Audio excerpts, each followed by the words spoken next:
Alexandra Mercer's phone shattered against the landing gear of her Gulfstream G650 with a sound that cut through the frozen Colorado air like a gunshot. $80 million. 45 minutes. No pilot. The device's remains glittered on the tarmac, expensive glass reduced to fragments that caught the late afternoon sun. She stood there in her Valentino suit and Louboutin heels, watching her entire empire threaten to collapse because Captain Reynolds had wrapped his car around a telephone pole 3 hours ago, and the backup was stranded in Dallas with weather delays that kept pushing further into the future. Her assistant, Derek, hovered at her elbow, phone pressed to his ear, his voice climbing higher with each failed attempt to find a solution that didn't exist. Behind them, the Mercer Aviation hangar hummed with the day's final operations mechanics, finishing their shifts, ground crew securing aircraft for the night, the normal rhythm of a business that was about to lose the contract that would define its next 5 years. Titan Industries didn't do second chances. The meeting in Phoenix started at 7 o'clock. Miss it, and the deal went to Blackstone Aviation, her father's oldest competitor, the company that had spent 3 decades trying to destroy everything Richard Mercer had built from nothing. She'd promised her father this contract, promised the board, promised herself that she could do this job without him hovering over every decision, that the 3 years since he'd stepped down as CEO hadn't been a mistake, that she was more than just Richard Mercer's daughter playing dress-up in the corner office. The wind gusted across the airfield sharp enough to make her eyes water. Or maybe that wasn't the wind. She blinked hard, refusing to let Derek see anything that looked like weakness. And that was when movement caught her attention from the shadow of the hangar's service entrance. A man in a security guard's uniform stepped into the fading daylight flashlight, still clipped to his belt radio hanging from his shoulder. His uniform was wrinkled from a 12-hour shift, the fabric creased at the elbows and knees in a way that spoke of too many hours standing. Walking, checking badges at gates, doing work that required nothing of the person inside the clothes. He was maybe early 40s with dark hair going gray at the temples and a face that had forgotten how to be young. The kind of face you'd pass in a grocery store without a second glance, unremarkable except for his eyes, which held something that didn't match the rest of him. Something that looked like it was watching distances no one else could see. His boots made no sound on the concrete as he approached. 3 years of seeing him patrol the grounds, checking locks, nodding politely when she passed, and she'd never heard his voice, never wondered about the man who wore the uniform because she'd trained herself not to wonder about anyone. "I can fly it." His voice was quiet, steady, the words falling into the space between them like stones dropped into still water. Alexandra stared at him. The laugh that came out of her throat was cold, sharp, designed to cut. She'd perfected that laugh in boardrooms full of men who thought she'd inherited the job instead of earning it, men who tested her every day, waiting for her to crack. "You're joking." She let the words hang there, contempt dripping from each syllable.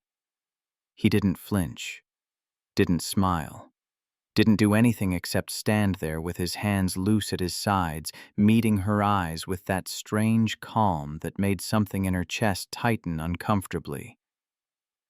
"No, ma'am. I'm not." Derek had stopped talking into his phone. The ground crew had paused their work. Even the wind seemed to hold its breath, waiting. "You're a security guard." She pronounced each word carefully, the way she might explain something to a child who wasn't quite keeping up. "You walk around with a flashlight and check badges. You don't fly jets worth $80 million. "I used to." 2 words. That was all he gave her. 2 words that should have meant nothing, that should have been the setup for some embarrassing story about flight simulator games, or a single lesson at a tourist airport where they let you touch the controls for 5 minutes while a real pilot did all the work. But there was something in the way he said it that made her pause, something in the set of his shoulders, the economy of his movement, the way he looked at her aircraft with the kind of familiarity that came from real experience, not fantasy. "Used to what play video games," The mockery in her voice was automatic, a defense mechanism so ingrained she deployed it without thought. Used to fly. The ground crew was definitely watching now. Derek had lowered his phone completely. Somewhere in the back of her mind, Alexandra knew she should shut this down, should turn away, should call the office one more time to see if they'd found any solution that didn't involve trusting her company's most valuable asset to a man whose job description included checking whether doors were locked at night. Instead, she heard herself say something that shocked her, even as the words left her mouth. "Tell you what." Her voice dripped with contempt, with challenge, with the kind of cruelty that came from 3 years of building walls so high no one could see over them. "Land this plane in Phoenix, and I'll marry you." Derek sucked in a breath. One of the mechanics dropped a wrench, the clang of metal on concrete, ringing out across the tarmac. The security guard's expression didn't change. He just looked at her with those 2 old eyes, and for a moment, she thought he might walk away, might turn around and disappear back into the shadows where he belonged. "Yes, ma'am. I will." His certainty made her skin crawl. Or maybe it wasn't crawling. Maybe it was something else, something that felt like vertigo, like standing at the edge of a cliff she hadn't known was there. "Fine." She turned toward the aircraft, expecting to hear his footsteps falter behind her, expecting reality to assert itself and prove that this was exactly as stupid as it sounded. "Let's see what happens when you can't even start the engines." They climbed the stairs into the cabin, Derek following at a distance, like he was trying to decide whether to call security or just watch the disaster unfold. The interior of the Gulfstream smelled like leather and the faint ghost of expensive cologne from the last executive charter. The security guard moved through the space without hesitation, his hand trailing along the bulkhead with a familiarity that sent warning signals pinging through Alexandra's mind. He settled into the pilot's seat like he was coming home. His hands moved across the controls with a fluency that made her stomach drop. Pre-flight checklist system initialization. Engine startup sequence. Every motion was precise. Economical. The movements of someone who'd done this so many times, the actions had become muscle memory automatic as breathing. Alexandra had slid into the co-pilot seat without quite meaning to her attention, locked on his hands, on the confidence in every gesture, on the way he read the displays like they were speaking a language only he understood. "Who the hell are you?" The question came out quieter than she'd intended, stripped of its mockery, leaving only genuine confusion in its wake. He didn't look at her. His focus stayed on the instruments, on the systems coming online one by one, on the aircraft responding to his touch like it recognized him. Someone who used to matter. The engines spooled up that distinctive whine of turbofans building to operational power. He reached for the radio, his voice changing, becoming crisper, more authoritative, the tone of someone who'd spent years speaking into headsets while making life-or-death decisions. "Tower. This is November 7-7, Alpha Mike requesting clearance for immediate departure."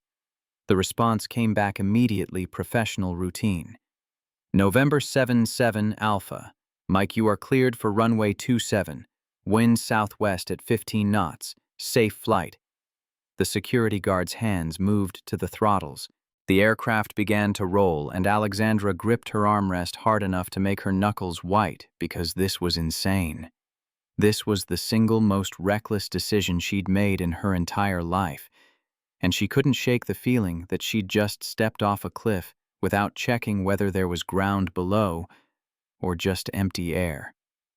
The runway stretched ahead, lights beginning to glow in the gathering dusk. He pushed the throttles forward, and the engines roared their response, pressing her back into her seat as the aircraft accelerated. The world outside blurred into streaks of color and motion, and then, with a smoothness that would have made Captain Reynolds jealous, they lifted off. Denver fell away beneath them. The Rocky Mountains rose in the distance, their peaks catching the last rays of sunlight, painting the snow gold and orange and purple. He banked left, setting their course with the kind of precision that came from thousands of hours in the cockpit, And Alexandra realized with a clarity that felt like ice water down her spine that she'd just bet her entire company on a man whose name she didn't even know. Marcus Cole. His voice cut through her spiraling thoughts. Captain, United States Air Force. Retired. 15 years of service. The words landed like physical blows. Air Force. Captain. 15 years. This wasn't a man who'd taken flying lessons on weekends. This was someone who'd made it his life, who'd earned rank and experience and the kind of muscle memory that let him fly a civilian jet he'd probably never touched before, like he'd designed it himself. Why are you working as a security guard? The question hung between them unanswered, while Marcus made minor adjustments to their heading, spoke briefly with air traffic control monitored systems, with the kind of divided attention that meant he could handle multiple tasks simultaneously without breaking a sweat. Because I needed a job that let me stay close to the sky without having to be in it. The answer made no sense. Or maybe it made perfect sense, and she just didn't want to understand what it meant, didn't want to think about what would drive a man with this level of skill to take work that required none of it.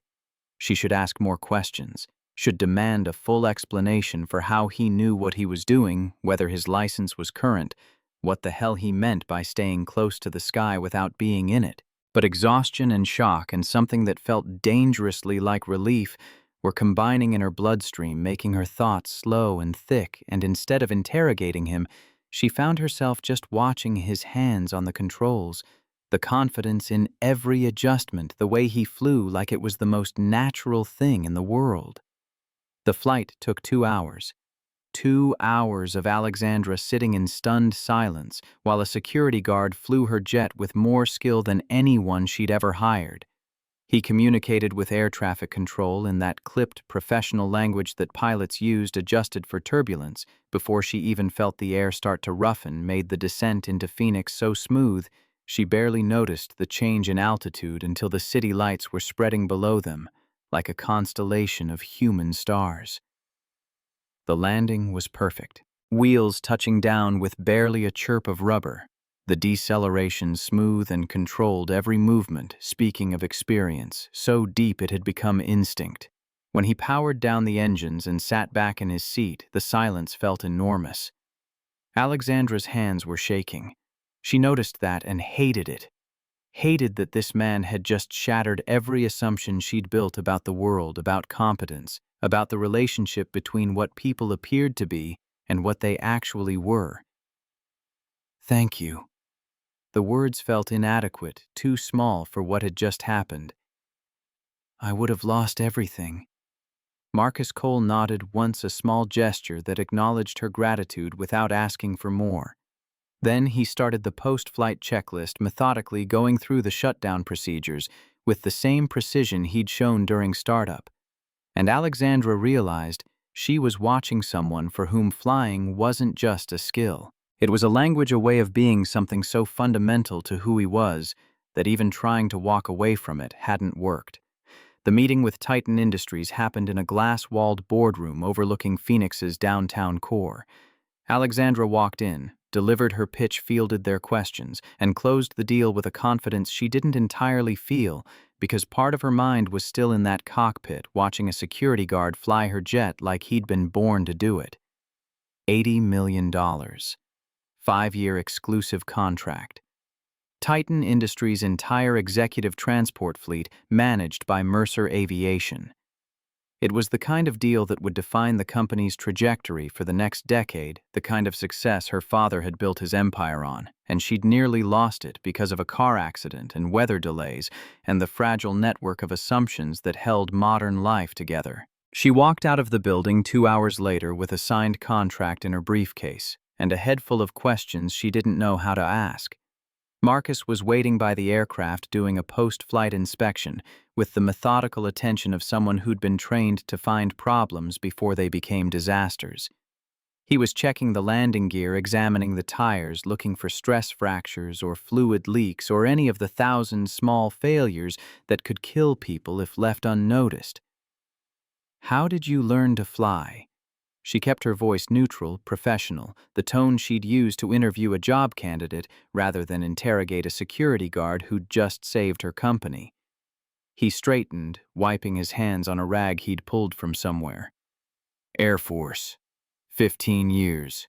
212 combat missions. The number hit her like a physical blow.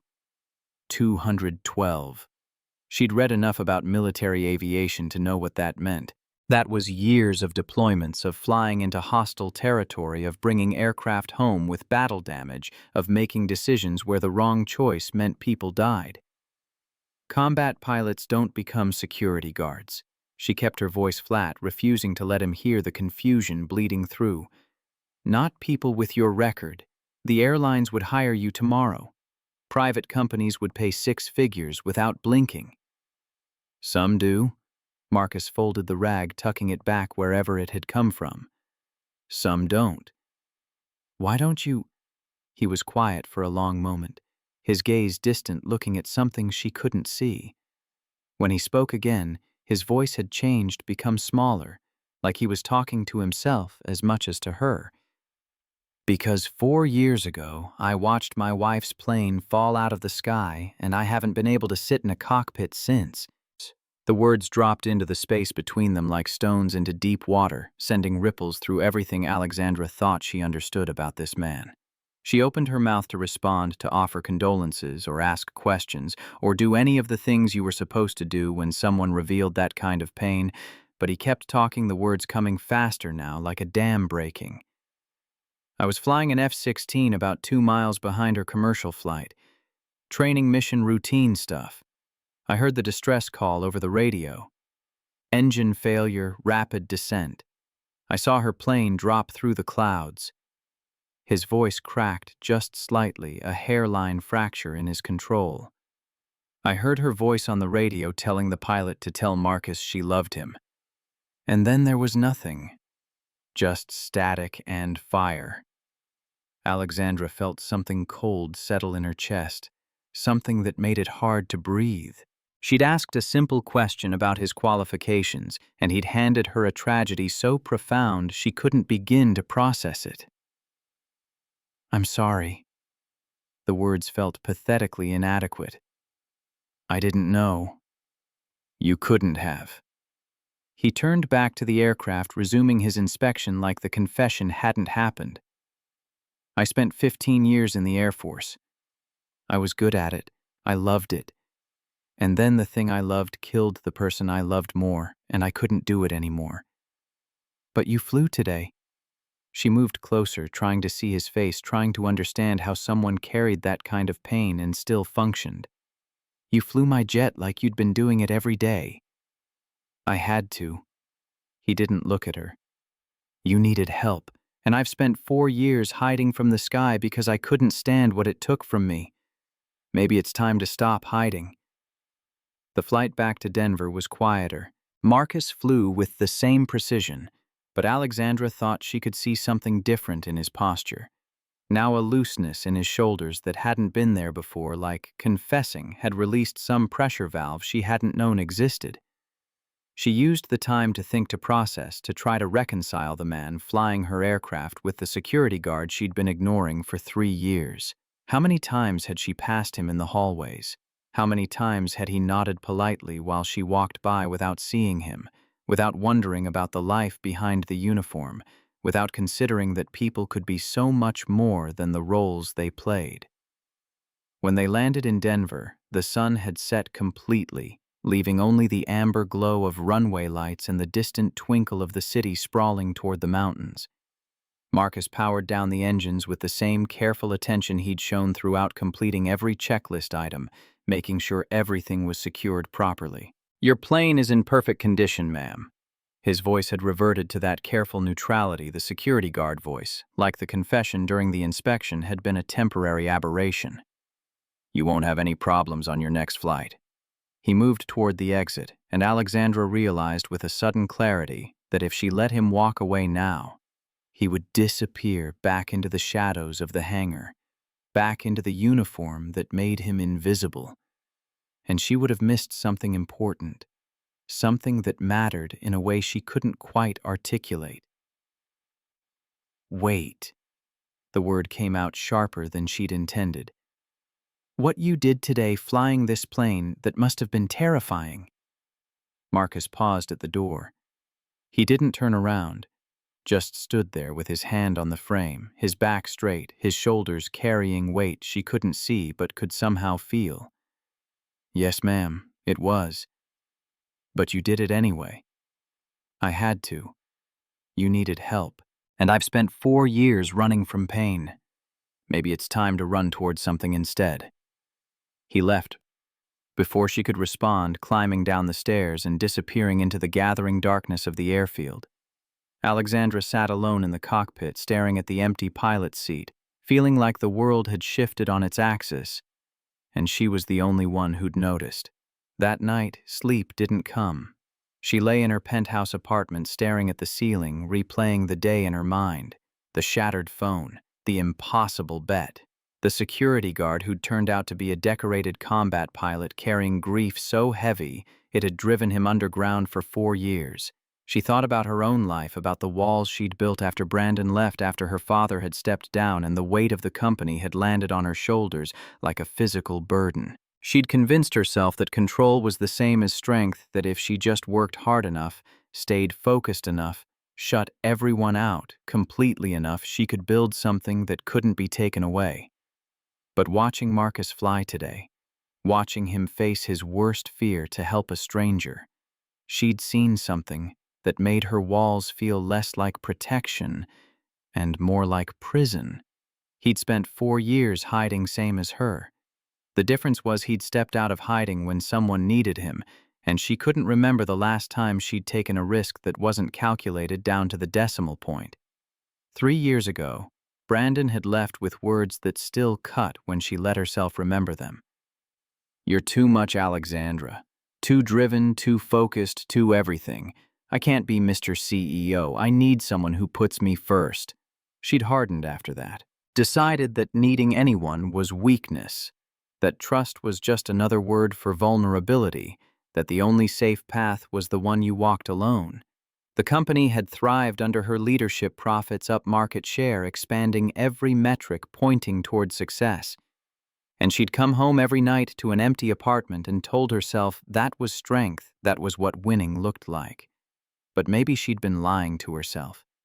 Maybe strength looked more like a grieving father climbing into a cockpit that held his worst nightmares and flying anyway because someone needed help, and that mattered more than safety. The thought kept her awake until dawn painted her windows gold, and by the time she walked into her office at 7, she'd made a decision that felt reckless and necessary in equal measure. Derek, I need everything we have on Marcus Cole. Security guard works the night shift. Get me his full employment file. Her assistant's eyebrows climbed toward his hairline, but he knew better than to question her when she used that tone. The file arrived on her desk 2 hours later, and Alexandra read it 3 times each pass, revealing new details that made yesterday's impossible flight make more sense and less sense simultaneously. Captain Marcus Cole, United States Air Force. 15 years of service. 212 combat missions over Iraq and Afghanistan. 3 commendations for valor. The Distinguished Flying Cross for extraordinary heroism during a rescue operation where he'd landed his damaged F-16 in hostile territory to extract 4 wounded soldiers who would have died otherwise. The file included photographs. Marcus in his dress uniform, medals gleaming, standing beside a beautiful woman with dark hair and a smile that could light rooms. Elena, his wife. Another photo showed them with a little girl, maybe 2 years old. Dark curls and serious eyes standing between her parents like the world was safe as long as they were together. The file documented his honorable discharge 4 years ago, 6 months after Elena's death. It listed his current employment as security guard, hourly wage, barely enough to support himself and his daughter. No complaints, no incidents. A model employee who never called in sick and always showed up exactly on time. Alexandra set down the file and stared out her window at the mountains in the distance. A decorated war hero was mopping floors and checking badges at her company, making poverty wages, and she'd walked past him for 3 years without seeing him. The thought made something twist in her chest, something that felt uncomfortably like shame. She picked up her phone and called down to security. "I need Marcus Cole in my office, now." He arrived 40 minutes later, still in his uniform, still carrying that careful neutrality that made him seem smaller than he actually was. But now that she'd read his file, now that she'd seen the photographs of who he used to be, she couldn't unsee it. The way he scanned her office when he entered, checking exits and sightlines, like someone trained to assess threats. The controlled economy of his movement, nothing wasted, everything purposeful. The alertness in his eyes that never quite faded, even when he was trying to be invisible. "You wanted to see me, ma'am?" Alexandra gestured to the chair across from her desk. "Sit down." He sat, hands folded in his lap, waiting. She slid the file across the mahogany surface, watching his face as he recognized his own photograph, his own history laid out in official documentation. "You've been doing research." His voice was neutral, but something flickered in his eyes.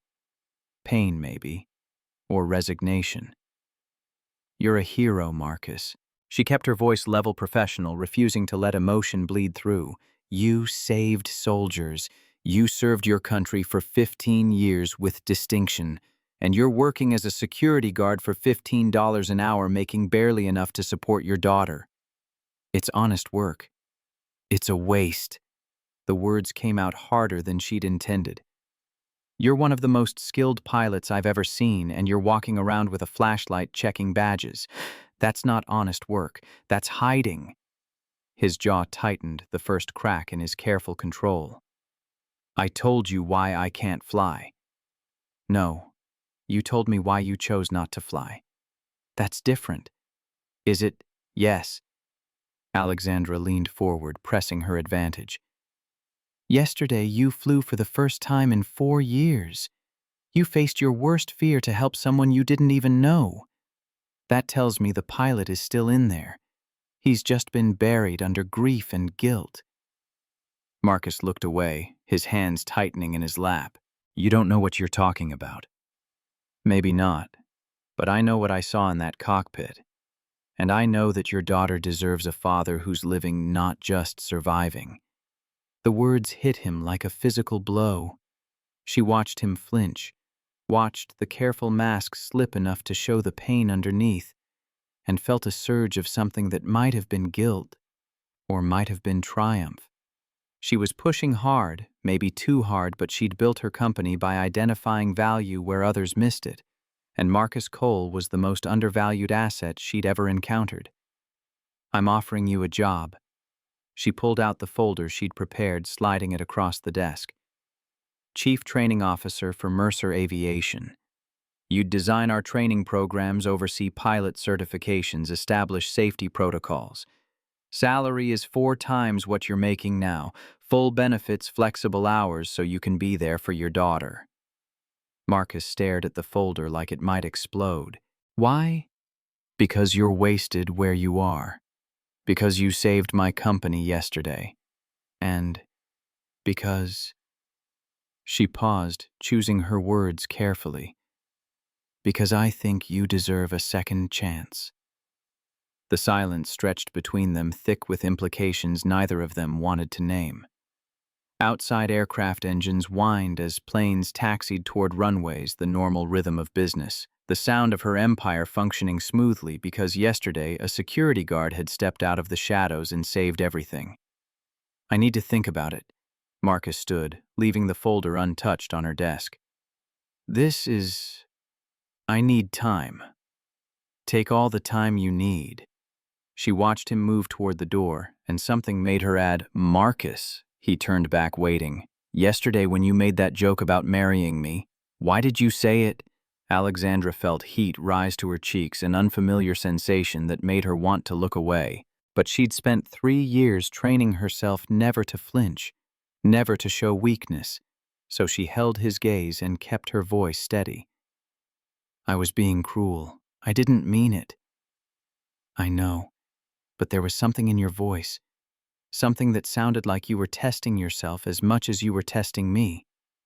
He left before she could respond, and Alexandra sat alone in her office, his words echoing in the space he'd vacated. Testing herself. Maybe he was right. Maybe some part of her had recognized something in him that mirrored something in herself. Two people hiding from different kinds of pain, using different kinds of armor, walking through the same empty days pretending that safety and strength were the same thing. Her phone buzzed with a text from Derek. The board wanted a full briefing on the Titan contract. The press had picked up news of the deal and wanted comments. 3 other clients were calling about expanding their services. The machine of business grinding forward, demanding her attention, pulling her back into the familiar rhythms of control and achievement. But for the first time in 3 years, Alexandra found herself thinking about something other than quarterly returns and market share. She was thinking about a man who'd spent 4 years walking away from the thing he loved because it had killed the person he loved more. And she was wondering what it meant that she'd spent 3 years doing exactly the same thing, except she'd convinced herself she was moving forward instead of hiding. The thought stayed with her through the morning briefings, through the press calls, through the lunch meeting with her father, where Richard Mercer talked expansion strategies and competitive positioning, and never once asked if she was happy. It stayed with her when she went home that night, back to the penthouse apartment with its floor-to-ceiling windows and its carefully curated emptiness, the space she'd designed to look like success, but felt like isolation. She poured herself a glass of wine she wouldn't drink and stood at the window looking out at Denver spreading below her like a circuit board of lights and motion. Somewhere in that city, Marcus Cole was putting his daughter to bed, reading her stories, being the one stable thing in a life that had been shattered by tragedy. And tomorrow, he would make a decision that would either keep him safe in his hiding place or force him to step back into the sky that had taken everything from him. Alexandra didn't know which choice he would make, but she knew with a certainty that felt like vertigo that whatever he decided would change something fundamental in her own carefully constructed world. Because if a grieving widower could face his worst fear for a stranger, then maybe a woman who'd spent 3 years building walls could find the courage to start tearing them down. The thought terrified her more than any business deal ever had. Marcus didn't sleep that night. He sat in the cramped kitchen of his apartment while Maya breathed softly in the room next door, her small body curled under blankets decorated with cartoon airplanes that she'd insisted on buying with her birthday money. The job offer lay on the table in front of him, still in its folder, still untouched, still representing a choice he didn't know how to make. Chief Training Officer, 4 times his current salary, a chance to fly again, to be the man he used to be before Elena's voice on the radio had turned his entire world into static and fire. He looked down at his hands calloused from years of gripping flashlights and pushing mop buckets, hands that used to fly F-16s through hostile territory with the kind of precision that kept soldiers alive. The same hands that had held Elena on their wedding day, that had caught Maya when she was born, that hadn't been fast enough, or strong enough, or good enough to reach across 2 miles of empty sky and pull his wife back from falling. His phone buzzed on the table. Unknown number. He stared at it for 3 rings before picking up.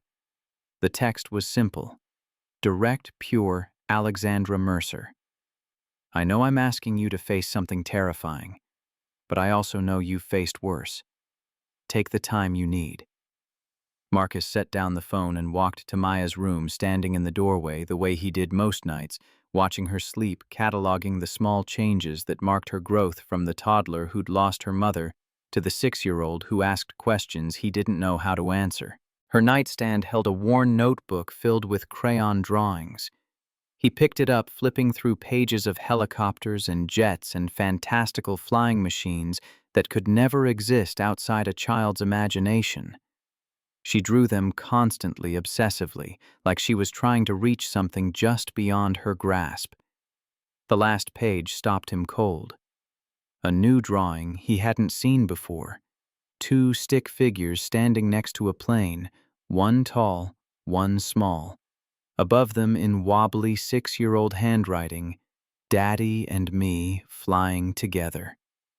His throat tightened until breathing hurt.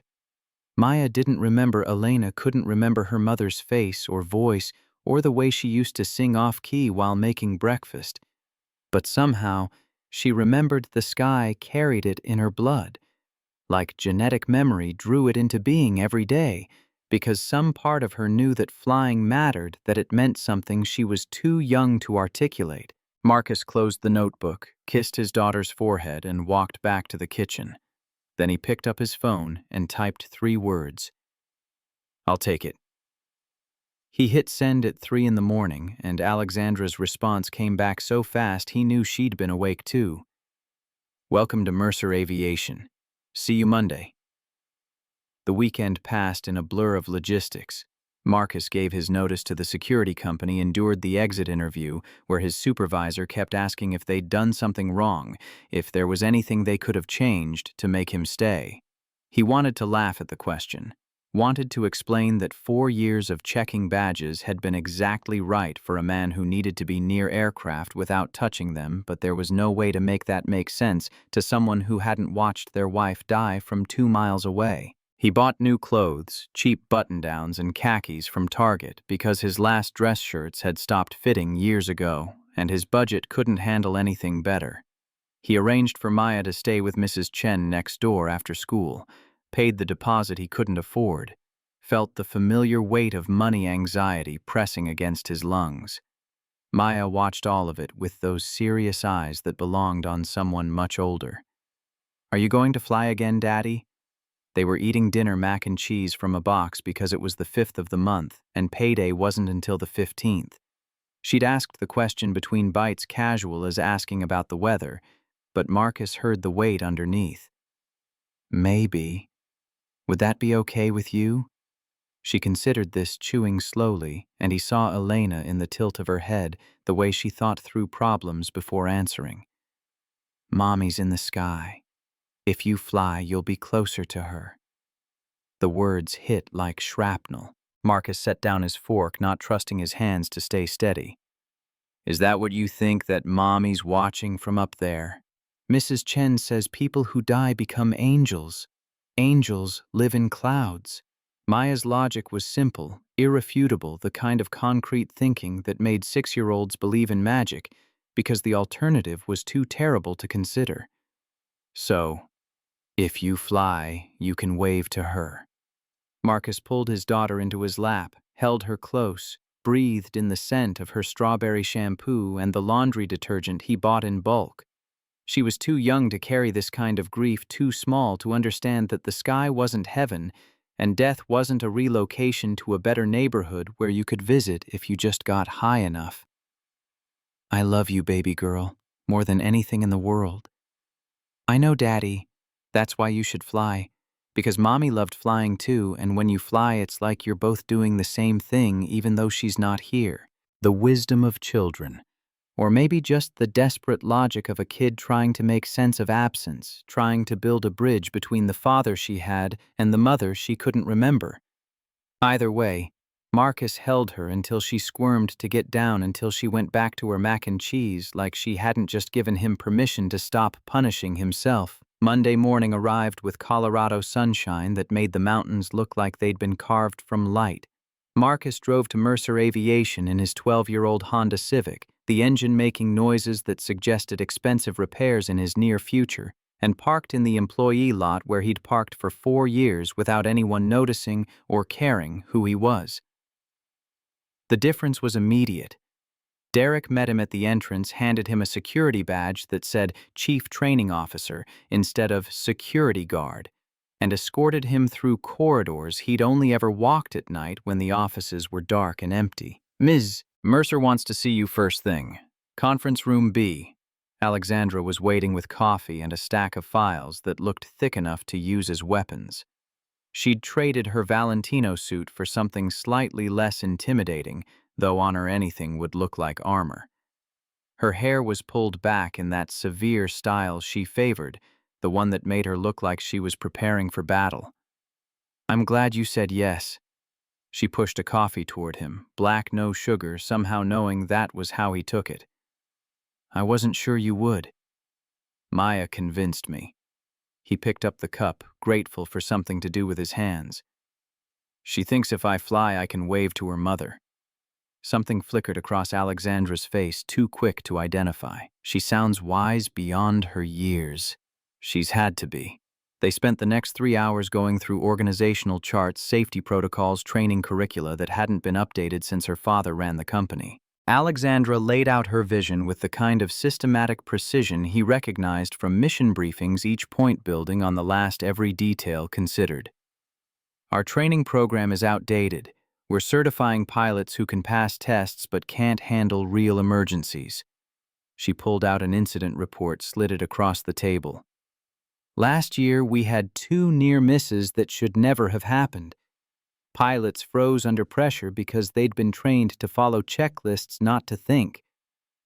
Marcus scanned the report, his mind automatically cataloging the failures, the decision points where better training would have prevented crisis. "You want me to redesign the entire program? I want you to build something that produces pilots who can do what you did last week. Fly an aircraft they've never touched and make it look easy." "That wasn't easy." The memory of climbing into that cockpit still made his hands shake if he thought about it too long. That was 4 years of fear compressed into 2 hours. "But you did it. And I need to know how to teach that. How to train people to push through fear and make the right decisions when everything is going wrong." She was leaning forward now, intensity radiating from her like heat, and Marcus realized this wasn't just about improving training programs. This was about something deeper, something that had driven her to hand her $80 million jet to a security guard on nothing but desperation and instinct. "You're asking me to teach courage. That's not really something you can put in a manual." "Then teach them what you learned. Because right now our pilots are competent in perfect conditions, and aviation doesn't offer perfect conditions." They worked through lunch, through the afternoon, through the dinner hour when most of the office emptied out. Alexandra ordered pizza that arrived cold, and they ate standing up while marking up training manuals with red pen, arguing about simulation hours versus flight time, debating whether emergency procedures should be taught incrementally or through immersion. It felt good. Better than good. It felt like his brain was waking up after 4 years of deliberately shutting it down, like muscles flexing after too long without use. He'd forgotten what it was like to solve problems that mattered, to work with someone who challenged his thinking, instead of just accepting whatever he said. When Maya called at 8, her small voice asking when he'd be home, guilt crashed through the engagement like cold water. "I have to go. My daughter." Alexandra glanced at her watch, startled. "I'm sorry, I didn't realize how late it was. We can continue tomorrow." Marcus gathered his notes, aware of her watching him. Aware that something had shifted between them in the hours of focused work, some barrier dissolving without either of them acknowledging it. "Thank you for this. For seeing something in me that I'd stopped seeing in myself. Thank you for being willing to step back into it." She walked him to the elevator, her heels clicking on polished floors. "Bring Maya tomorrow if you need to. There's no reason she can't do homework in the conference room while we work." The offer surprised him more than it should have. "You don't mind? I have an entire building full of empty space. One 6-year-old won't disrupt anything." So, Tuesday afternoon, Maya came to work with her father, her backpack heavy with books and crayons, her notebook clutched protectively against her chest. She was small and serious, dressed in clothes that were clean but worn, her dark hair falling in her face the way Elena's used to. Alexandra found them in the conference room, Marcus reviewing flight logs while Maya colored at the massive oak table, her tongue sticking out slightly in concentration. "You must be Maya." Alexandra crouched down to the girl's level, something shifting in her expression that made her look younger, less armored. "I've heard a lot about you." Maya studied her with the frank assessment of childhood taking in the expensive suit and perfect hair and aura of authority that surrounded Alexandra like weather. "You're the lady who threw her phone." Alexandra blinked. "What? Daddy told me. He said you were having a really bad day and you threw your phone and it broke." Maya tilted her head, considering. "Did you have to get a new one?" Marcus looked like he wanted the floor to open and swallow him. Alexandra felt a smile tugging at her mouth, despite herself. "I did. It wasn't my proudest moment." "That's okay. Everyone has bad days." Maya's expression was solemn wise in the way children sometimes were when they'd learned lessons too early. "Daddy says we just have to try to have more good ones than bad ones." "Your daddy's a smart man." "I know. Do you want to see my drawings?" Alexandra sat down right there on the floor designer suit and all and looked through every page. The drawings were extraordinary for a 6-year-old, detailed aircraft with proper proportions, careful attention to engines and wings and tail sections. Some were realistic commercial jets and military fighters rendered with surprising accuracy. Others were pure fantasy machines that could never fly, but were beautiful anyway. "These are amazing. Do you want to be a pilot someday?" Maya's face lit up, then dimmed just as quickly. She glanced at her father, and Alexandra saw something pass between them. Some wordless communication built from years of being the only family each other had. "Daddy doesn't fly anymore, so I don't ask about it." The quiet devastation in those words made Alexandra's chest tighten. Here was a child who loved the sky the way some kids loved dinosaurs or princesses, who drew aircraft with the obsessive focus of genuine passion, and she'd learned not to talk about it because her father's grief was too heavy to share. "Well, maybe someday things will be different."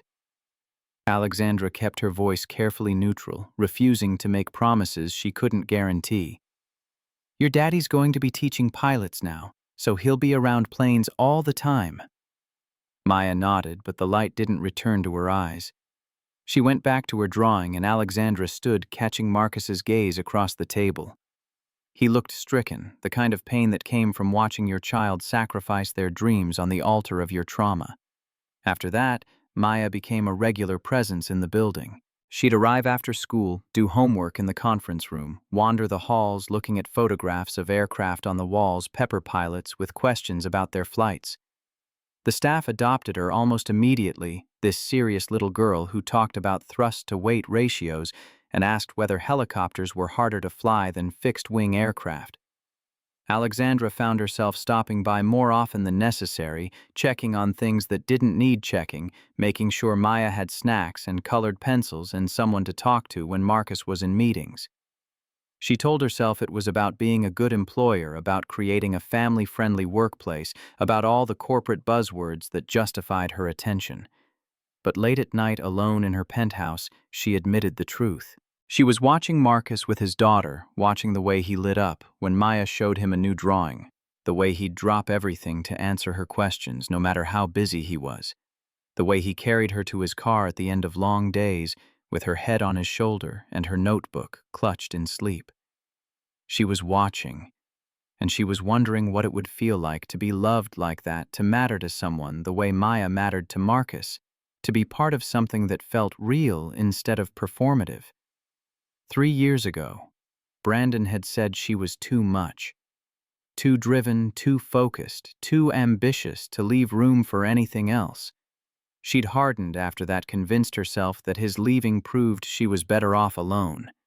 But watching Marcus build a life from the wreckage of his old one, she started to question whether she'd been protecting herself or just hiding from a different kind of fear. The work consumed them. Marcus redesigned the training program from the ground up, implementing emergency protocols that forced pilots to make decisions under pressure, creating scenarios that had no right answer, only choices with different costs. He was demanding, exacting, pushing people harder than they wanted to be pushed. The pilots grumbled at first.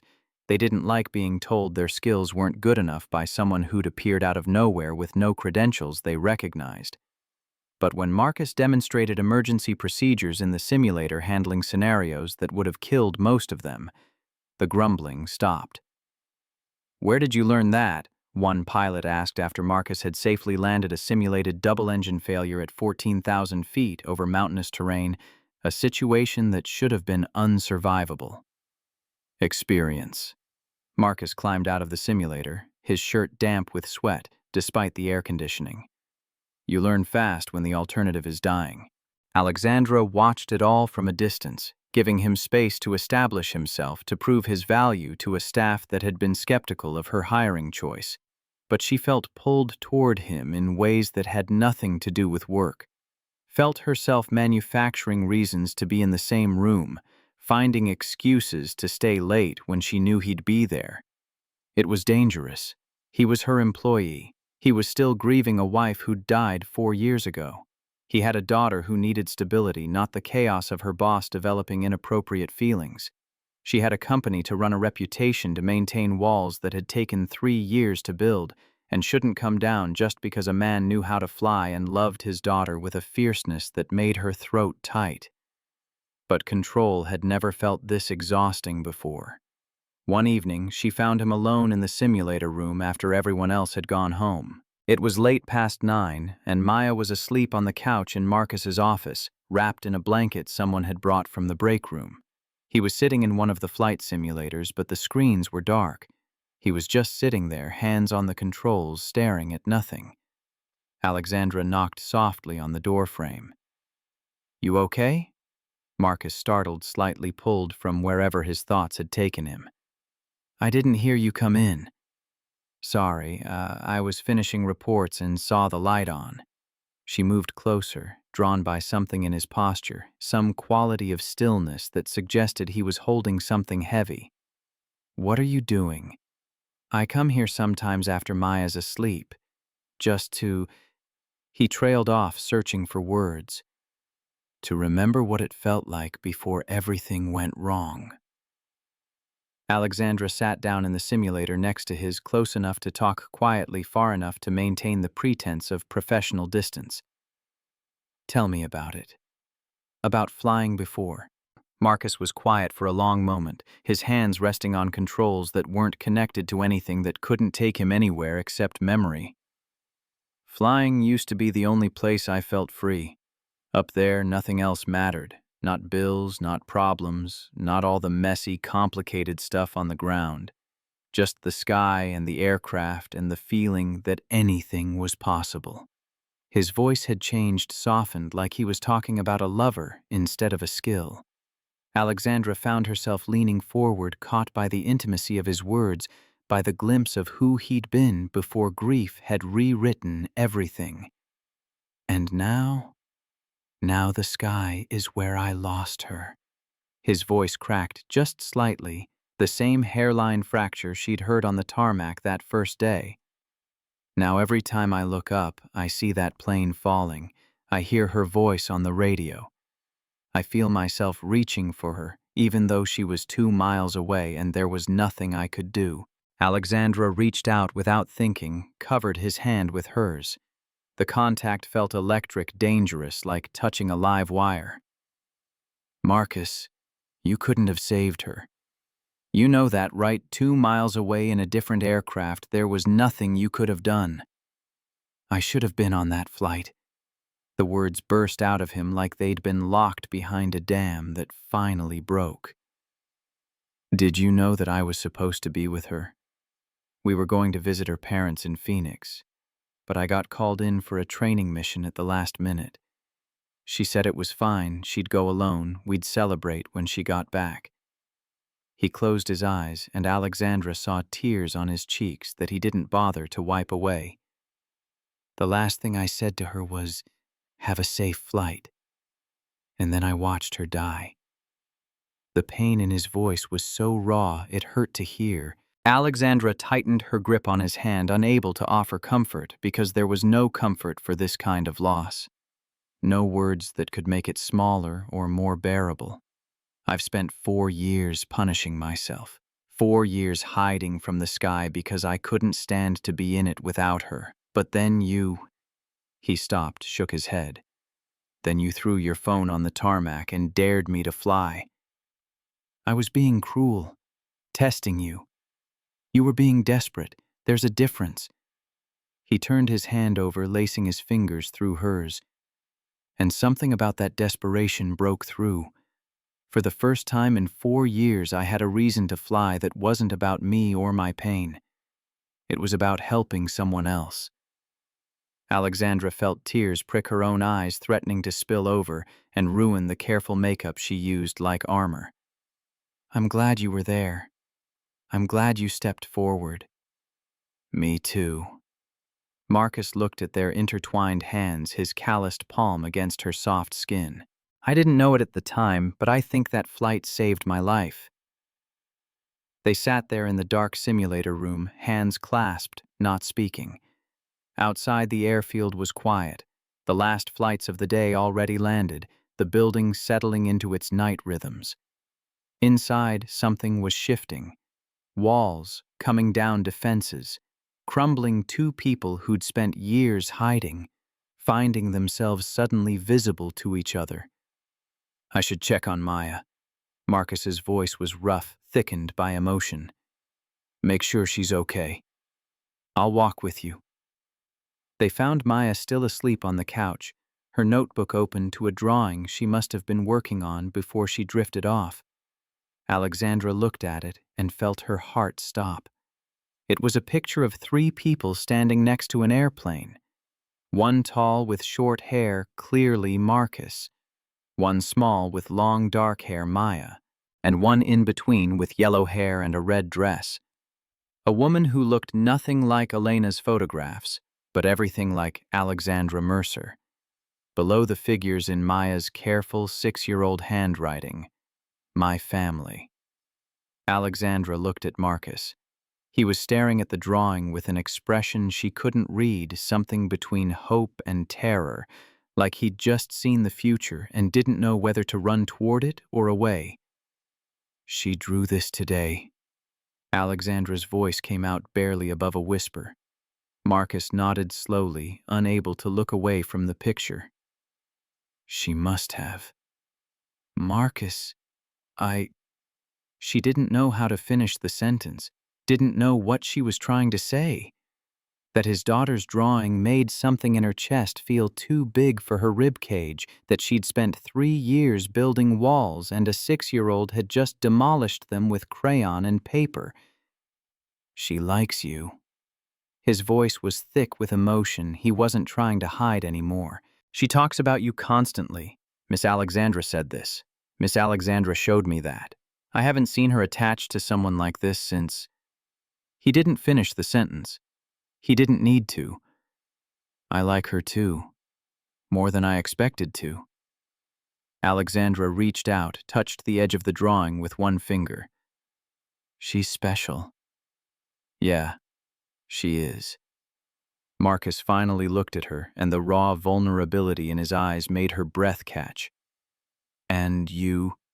What about you? The question hung in the air between them, heavy with implications, weighted with all the things they hadn't said, all the careful distance they'd been maintaining, all the professional boundaries that were dissolving like sugar in water. I don't know what this is. I don't know what we're doing. Alexandra's carefully constructed control was cracking, letting honesty bleed through.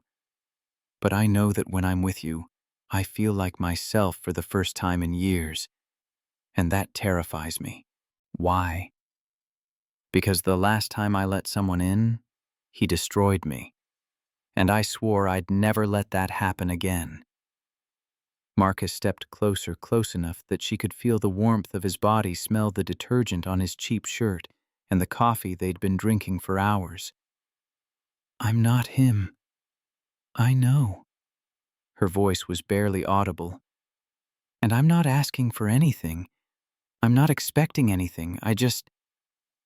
She struggled to find the words to articulate feelings she'd spent 3 years refusing to acknowledge. Marcus waited patient, giving her space to work through whatever was happening between them. I've spent 4 years numb. His voice was quiet, matching hers. 4 years feeling nothing except grief and guilt and exhaustion.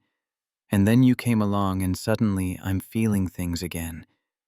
Things I didn't think I could feel anymore. What things? Hope. The word dropped between them like a stone into still water. You make me feel hope. Alexandra didn't know who moved first. Maybe it was him, maybe it was her. Maybe they both leaned in at the same moment, drawn together by something stronger than logic or fear, or the weight of their respective histories. The kiss was soft, tentative, a question more than a statement. His lips were warm against hers, his hand coming up to cup her face with a gentleness that made her want to cry. She kissed him back, tasting coffee and possibility feeling. 3 years of isolation crack open like an egg.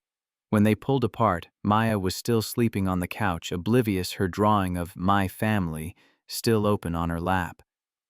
"This is crazy." Alexandra's voice shook slightly, all her careful control shattered. "You work for me. People will talk." "Let them. Your daughter needs stability, not her father's boss developing feelings. Maya drew you into her family. I think she's already made peace with this." Alexandra laughed, the sound surprising her real laughter bubbling up from somewhere she'd thought was dead. "You're not what I expected, Marcus Cole. Neither are you, Alexandra Mercer." He reached up, traced the line of her cheekbone with his thumb. "For the record, I don't care about your money, or your company, or your family name. I care about the woman who sat on the floor in a designer suit and looked through a 6-year-old's drawings like they were treasures." Tears spilled down her cheeks, hot and unexpected. "I don't know how to do this. I've been alone for so long." "So have I." He pulled her into his arms and she let herself be held, let herself lean into the solid warmth of another human being for the first time in 3 years. "We'll figure it out together." They stood there in his office, wrapped around each other while Maya slept, and the airfield hummed with distant engines, and the world outside continued without them. For the first time in years, Alexandra didn't feel alone. For the first time in 4 years, Marcus didn't feel numb. And in her sleep, Maya smiled, clutching her drawing of a family she'd never had, but somehow always believed in. The next few weeks existed in a careful balance between what they showed the world and what they were building in private. At work, Alexandra remained the CEO and Marcus her chief training officer, maintaining professional distance that fooled exactly no one who paid attention. But after hours when the office emptied and Maya did her homework in the conference room, everything changed. They'd steal moments in Alexandra's office conversations that started about flight protocols and ended with her head on his shoulder. They'd have dinner together in the break room, the three of them eating takeout like a family, Maya chattering about her day, while Marcus and Alexandra traded glances that held entire conversations. And slowly, carefully, Marcus began to fly again. Not big flights, not yet. But he started spending time in the simulators working through scenarios that used to trigger panic attacks strong enough to make him vomit. He'd emerge shaky and exhausted, sweat soaking through his shirt hands, trembling as adrenaline drained from his system. But each time it got a little easier, the fear a little less overwhelming, the memories a little less sharp. Alexandra was there for all of it. She'd sit beside him in the simulator, holding his hand through the hard moments, celebrating the small victories that looked like nothing from the outside but felt like climbing mountains. When he managed to complete a full emergency landing sequence without freezing, she kissed him in the darkened simulator room, tasting salt and triumph. "You're getting stronger." Her voice was soft against his temple, breath warm on his skin. "I have a reason to be strong now." He pulled back enough to look at her face, memorizing the way she looked with her guard down, with the armor stripped away to reveal something softer underneath. "I have you. I have Maya. I have a future that doesn't just feel like surviving." But not everyone was happy about the changes at Mercer Aviation. Richard Mercer had officially retired 3 years ago, but he still maintained an office in the building. still attended board meetings, still wielded influence like a weapon he'd spent decades learning to use with surgical precision. He'd built Mercer Aviation from nothing, sacrificed his marriage and his relationship with his daughter to create a legacy that bore his name, and he had very specific ideas about who deserved to be part of it. A former security guard with a dead wife and a small daughter was not on that list. The confrontation came on a Thursday afternoon. Alexandra was reviewing quarterly projections when her father walked into her office without knocking, moving with the kind of entitlement that came from 30 years of owning every room he entered. "We need to talk." His voice was steel wrapped in silk, the tone that had built an empire and destroyed competitors. "About your janitor." Alexandra's jaw tightened, muscles tensing in her neck and shoulders the way they always did when Richard Mercer decided to exercise his authority. "He's not a janitor. He's our chief training officer, and he's doing excellent work." "That's not what I'm talking about, and you know it." Richard slammed a folder on her desk hard enough to make her coffee jump in its cup. Inside were photographs Alexandra and Marcus having dinner. Alexandra and Marcus walking Maya to the car. Alexandra and Marcus standing a little too close in the hallway, their body language speaking volumes about what was happening between them. "You're being watched. The board is talking. People are concerned." "Concerned about what?" "That I'm dating someone." Alexandra kept her voice level, refusing to let him see how his intrusion made her want to scream. "I'm 32 years old. I don't need permission to have a personal life." "You're dating the help." Richard's voice dropped to something colder, more dangerous. "A man with no money, no connections, no family name worth mentioning. A man who's been cleaning toilets for the past 4 years. He's a decorated war hero with 15 years of military service and 212 combat missions." Alexandra stood planting her hands on the desk, leaning forward to meet her father's glare with one of her own. "He has the Distinguished Flying Cross. He's rebuilt our entire training program in 6 weeks, but none of that matters to you, does it? All you see is someone who doesn't fit your narrow definition of acceptable." "I don't care if he has the Medal of Honor." Richard's face contorted with something that looked like genuine anger or maybe fear disguised as rage. "He's not good enough for this family. He's not good enough for you. You don't get to decide that." Alexandra's hands were shaking, fury rising in her throat like bile. "You don't get to control my life the way you controlled Mom's. You don't get to measure people by their bank accounts and decide their worth based on whether they meet your standards. I built this company. I built this legacy." Richard's voice climbed, composure cracking. "And I will not watch you throw it away for some broken pilot who couldn't even save his own wife." The words hung in the air like poison, so cruel and calculated that Alexandra felt something snap inside her chest, some final thread connecting her to the man who'd raised her with expectations instead of love. "Get out." Her voice was ice, each word carved from frozen rage.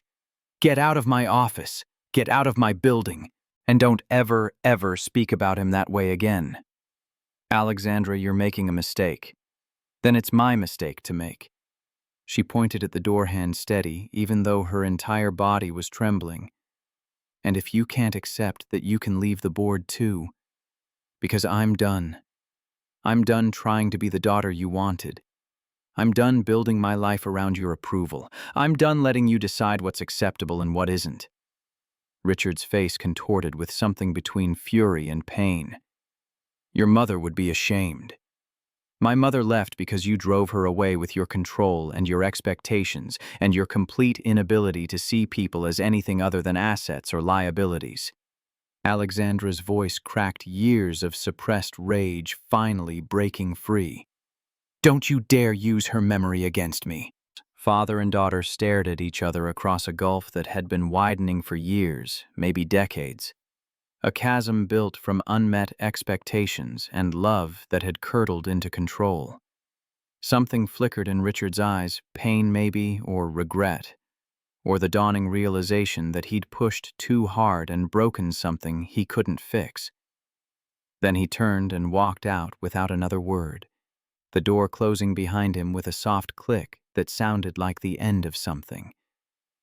Alexandra sank into her chair, trembling so hard her teeth chattered. She'd just declared war on her own father for a man she'd known for 6 weeks, and she didn't regret it for a single second. The realization felt liberating and terrifying in equal measure. That night she told Marcus everything. They were sitting on the floor of his apartment while Maya slept in the next room, the space small and cramped, and nothing like the penthouse Alexandra went home to every night.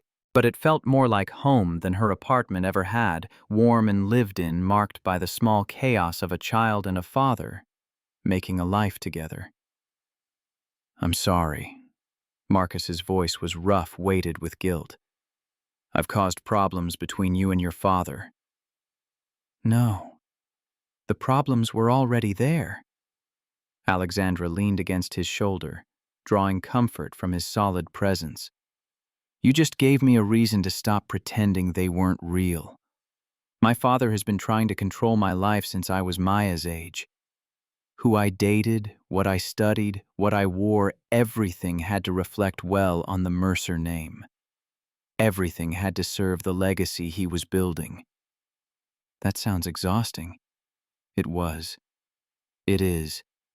She sighed, feeling the weight of 32 years of trying to meet impossible standards. "But you know what I'm done. I'm done trying to be the daughter he wants me to be. I'm done building my life around his expectations. I'm done measuring my worth by whether I make him proud." Marcus put his arm around her, pulling her closer. "What do you want to build instead?" Alexandra was quiet for a long moment, considering the question, examining the shape of desires she'd spent 3 years refusing to acknowledge. "I want to build something real. Something that matters. Not contracts and market share and legacy, but actual human connections. A life where I come home to people who love me, not just an empty apartment and an inbox full of emails that need responses." She looked at him, feeling vulnerable in a way that 3 years ago would have terrified her. "I want to build something with you." Marcus's eyes were bright with emotion he didn't try to hide. "I want that too. More than I thought I could want anything again." He kissed her forehead, her cheek, her lips gentle touches that felt like promises. "We'll figure it out. Whatever comes next, your father, the board, the whole damn world, we'll face it together."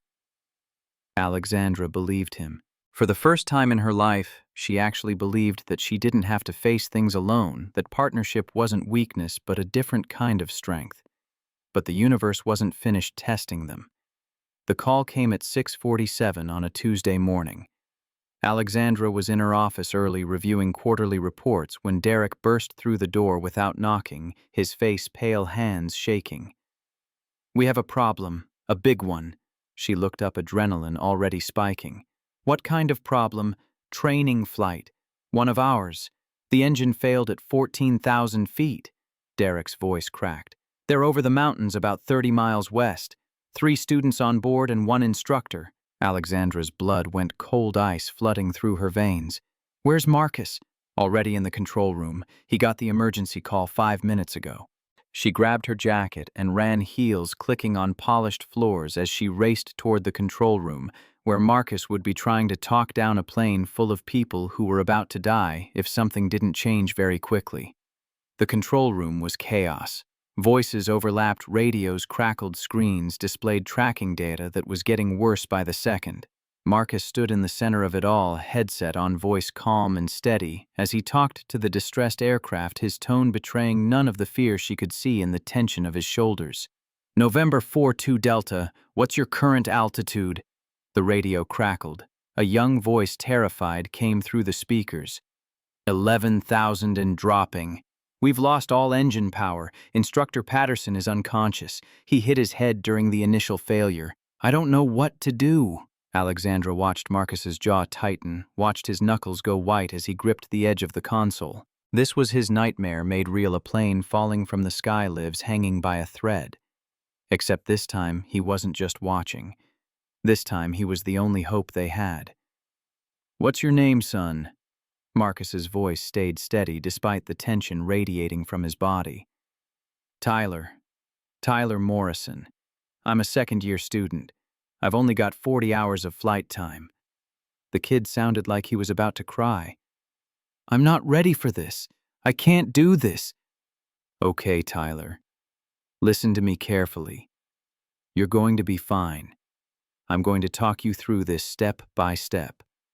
Marcus's voice carried absolute certainty, the kind of confidence that could anchor someone who was drowning in panic. I need you to check your airspeed. What's it reading? 160. No, wait, 155. We're slowing down. Tyler's voice climbed higher, panic bleeding through. Oh God, we're slowing down. That's okay. That's normal. Marcus kept his tone level, soothing the voice of someone who'd talked people through worse than this. You're going to pull back slightly on the yoke to maintain best glide speed. Do you remember what that is for your aircraft? I think it's 142. Good. Very good. That's exactly right. Marcus's voice warmed with approval, using positive reinforcement to build the kid's confidence. Pull back gently until you hit 142 and hold it there. Can you do that for me? Alexandra moved closer, her hand finding Marcus's shoulder. He didn't look at her, couldn't spare the attention, but she felt him lean into her touch, just slightly, drawing strength from the contact. What can I do? She whispered the words, not wanting to distract him, but needing to help somehow. Get me a helicopter, the fastest one we have. Marcus's voice was tight, controlled, but she could hear the fear underneath. I need to get up there. I need to see the terrain to guide him in from the air. Marcus, you can't. You haven't flown in weeks. The simulators aren't the same as actual flight. I can guide him down better if I can see what he's seeing, if I can fly alongside him. His voice cracked just slightly. I'm not losing these kids, Alexandra. I can't. Not again. She wanted to argue, wanted to tell him it was too dangerous, that he didn't have to do this, that there had to be another way. But she looked at his face and saw the determination there, the refusal to stand by and watch people die when he might be able to save them, and she knew arguing would be useless. If something goes wrong, she couldn't finish the sentence, couldn't articulate the fear crushing her lungs. Maya needs someone. Promise me you'll take care of her. He grabbed her shoulders, his eyes intense, burning with the kind of focus that came from facing death and deciding to fight it anyway. Promise me. Nothing's going to go wrong. Tears streamed down her face, hot and unwanted. You're coming back. Promise me anyway. I promise. The words came out broken, desperate. But you're coming back to me. Both of you are coming back. Marcus kissed her hard, fast, pouring everything he couldn't say into the contact. Then he pulled away and grabbed his jacket, already moving toward the helipad, already shifting into the mindset that had kept him alive through 212 combat missions. Alexandra watched him go, her heart in her throat, and then she ran to arrange the helicopter that might save 4 lives or take the only man she'd allowed herself to love in 3 years. The helicopter was ready in 12 minutes, rotor blades already spinning when Marcus reached the pad. He climbed in without hesitation, hands moving across controls he hadn't touched in months, muscle memory taking over where conscious thought failed. Alexandra stood on the tarmac watching him lift off, watching the helicopter rise into gray Colorado sky that was threatening weather, watching until he was just a speck against the clouds. Then she went back to the control room to monitor the radio traffic, to hear whether the man she loved would save those kids or die trying. Marcus pushed the helicopter hard, flying at speeds that probably violated a dozen regulations he didn't care about. The terrain below was brutal mountains and valleys and patches of forest that would swallow a small aircraft whole. Weather was moving in from the west clouds, reducing visibility by the minute, making an already impossible situation worse. November 4. 2 Delta. What's your position? He kept his voice calm, even though his hands were shaking on the controls. I don't know. The GPS is acting weird. I can see mountains everywhere. Tyler's voice was breaking. I'm scared. I don't want to die. You're not going to die. Marcus forced absolute certainty into his words, refused to let the kid hear any doubt. I'm coming to you. I'm going to find you, and I'm going to fly right beside you until you're safely on the ground. Do you hear me? Yes, yes, I hear you. Good. Now tell me exactly what you see. Any landmarks, rivers, roads, anything distinctive. There's a lake to my left. It's shaped kind of like a kidney, I guess. Marcus knew that lake. Crystal Lake, about 15 miles from the nearest emergency landing strip. Not ideal, but survivable if they could just get the aircraft down in one piece. I know where you are. I'm 5 minutes out. He pushed the throttle forward, feeling the helicopter surge beneath him. Keep your airspeed steady and your wings level. I'm coming. The memories came flooding back unbidden and unwanted. Elena's voice on the radio, the panic in her words, the sight of her plane dropping through the clouds trailing smoke. He squeezed his eyes shut for a second, forcing the images away, refusing to let the past destroy the present. Not this time, he told himself. Not this time. He found them 3 minutes later. The small training aircraft was limping through the sky, one engine completely dead, the airframe shuddering with the strain of flight on partial power. Marcus could see Tyler in the pilot's seat, his face white with terror, his hands death-gripping the controls. Tyler, I'm here. Look to your right. The young man's head turned. When he saw the helicopter, something in his expression shifted. Not relief exactly, but hope, the first crack in the absolute despair that had been consuming him. You came. Tyler's voice was thick with emotion. You actually came. I told you I would. Marcus positioned the helicopter alongside the aircraft, matching its speed, flying close enough to see every detail. Now I can see a flat area about 4 miles ahead. It's not ideal, but it's our best option. I'm going to guide you in. I don't know if I can do this. Marcus thought about Elena, about watching her plane fall while he flew helplessly behind it. Thought about 4 years of guilt and grief and punishing himself for not being able to save her. Thought about the choice he was making right now to put himself in the same position again, to risk the same devastation. But this time was different. This time he wasn't helpless. This time he could actually do something. Tyler, listen to me. He kept his voice steady, pouring every ounce of conviction he possessed into the words. I've seen pilots with thousands of hours freeze under pressure. But you've kept this aircraft in the air for 20 minutes with no engine. You've done everything right. All you have to do now is trust yourself. What if I crash? What if I kill everyone? 4 years ago, I watched someone I loved fall from the sky. Marcus's voice roughened, the confession pulled from somewhere deep and raw. I couldn't save her. I've spent every day since then believing I was a failure, that I didn't deserve to fly, that I couldn't protect anyone. Tyler was listening now. The aircraft steadied slightly, the kid's panic giving way to focus. But then I met someone who showed me that running from pain doesn't make it go away. It just makes it harder to carry.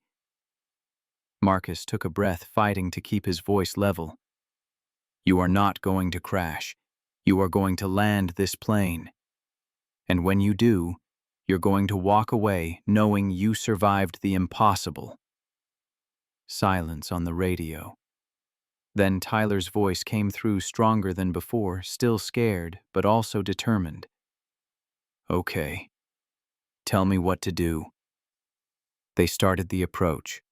Marcus talked Tyler through every step, every adjustment, every decision that meant the difference between controlled descent and uncontrolled crash. He flew the helicopter so close to the aircraft he could see sweat on Tyler's face, could see the kid's lips moving, as he repeated instructions to himself. You're doing great. 2 miles out. Keep your wings level. The wind's pushing me right. Tyler's voice was tight but not panicked. I can feel it. Correct with gentle left rudder. Don't overcorrect. Small adjustments. Marcus's heart was hammering against his ribs, adrenaline flooding his system, every instinct screaming warnings about how close they were to disaster. The flat area came into view. A meadow maybe half a mile long, surrounded by trees that would kill them all if Tyler misjudged the approach by even a few feet. It wasn't big enough. It wasn't safe enough. It was their only shot. 1 mile. Start reducing airspeed. Nice and easy. I see it. Tyler's voice cracked. It's so small. There's no way we can land in that. It's big enough. Trust me. I've landed in worse. Marcus was lying, but the lie was necessary. The false confidence a lifeline for a kid who was seconds away from giving up completely. Instructor Patterson is waking up. He's confused. He's trying to take the controls. Tell him to stay still. Tell him you've got this. Marcus held his breath, waiting, knowing that if Patterson panicked and started fighting for control, everyone in that aircraft would die. Muffled voices came through the radio. Then Tyler again. He's okay. He's staying back. But he says he's proud of me. He should be. Half-mile out. You're going to cut your remaining power now. Full flaps. Full flaps. Oh God, we're dropping fast. That's normal. That's exactly what should happen. Keep the nose up. Eyes on the touchdown point. The aircraft was maybe 200 feet above the meadow, now gliding on nothing but momentum and prayers and the skill of a 20-year-old kid who'd never faced anything like this before. 100 feet. 50. The wheels reaching for grass that was coming up too fast. You're doing it, Tyler. You're almost there. The wheels touched ground. The aircraft bounced once, twice, then rolled across the meadow in a spray of dirt and torn grass. For one terrifying moment, it looked like it would flip the airframe, tilting dangerously, but then it settled upright, intact, safe. Marcus let out a breath he didn't know he'd been holding, his hands shaking so hard he had to grip the collective tight to keep them steady. Tyler, are you okay? A pause that felt like eternity. Then through tears and laughter and the kind of relief that came from staring at death and walking away. We made it. Oh my God, we made it. Marcus felt something break open in his chest. Not pain this time, but something else. Something that felt like redemption, like 4 years of guilt finally releasing its grip. Yeah, you did. He landed the helicopter in the meadow beside the aircraft. By the time he climbed out, Tyler was already on the ground hugging his fellow students, crying, laughing, alive. Instructor Patterson sat on the wing holding his head but grinning through obvious pain. Tyler spotted Marcus and launched himself forward, hugging him so hard it almost knocked him over. Thank you. Thank you. I thought I was going to die. I thought we were all going to die. Marcus hugged him back, feeling the kid shake with aftershocks of adrenaline and fear and relief. You saved yourself. I just talked. You did the work. No. Tyler pulled back, wiping his eyes. You did more than talk. You reminded me I could do it. You believed in me when I didn't believe in myself. No one's ever... His voice broke. No one's ever believed in me like that. Marcus thought about Elena, about Maya, about Alexandra, about all the years he'd spent believing he wasn't worthy of flying or loving or living. Thought about how it felt to have someone see past your failures to the person you could still become. Sometimes we all need someone to remind us what we're capable of. His voice was quiet, thick with emotion. Sometimes we forget, and that's when we need people who remember for us. The rescue helicopters arrived 20 minutes later, medics swarming to check everyone to transport them back to civilization and safety and the lives they'd almost lost. Marcus stayed until the families had been notified, until the aviation authority had asked their questions, until he was sure Tyler and the others were okay. Then he flew back to the airfield where Alexandra was waiting. She saw him climb out of the helicopter and ran, not caring who was watching, not caring about propriety or professionalism or any of the armor she used to hide behind. She just ran, and when she reached him, she threw herself into his arms with enough force to make him stagger. "You did it." Her voice was muffled against his chest, broken with tears. "You saved them. Tyler saved them. I just reminded him he could." Marcus held her tight, breathing in the scent of her expensive perfume, feeling her shake against him. "But yeah, we're okay. Everyone's okay. Don't you dare minimize what you just did." She pulled back to look at him, her face streaked with tears she didn't bother to hide. "You flew into a storm to help a kid who was falling from the sky. You faced your worst nightmare and you didn't flinch." I kept thinking about Elena, about that day. His voice was raw, stripped of all defenses. I thought, if I can't save Tyler, if I fail again, I don't know how I'll survive that. But you didn't fail. No. Marcus shook his head slowly, like he was still processing it, still trying to believe it was real. "No, I didn't." Alexandra kissed him right there on the tarmac in front of half the company, in front of ground crew and mechanics and pilots who would definitely gossip about this for weeks. She didn't care. The words came out before she could stop them, before she could analyze or strategize or protect herself. "I love you." Marcus went still, his arms tightening around her. "What?" "I love you.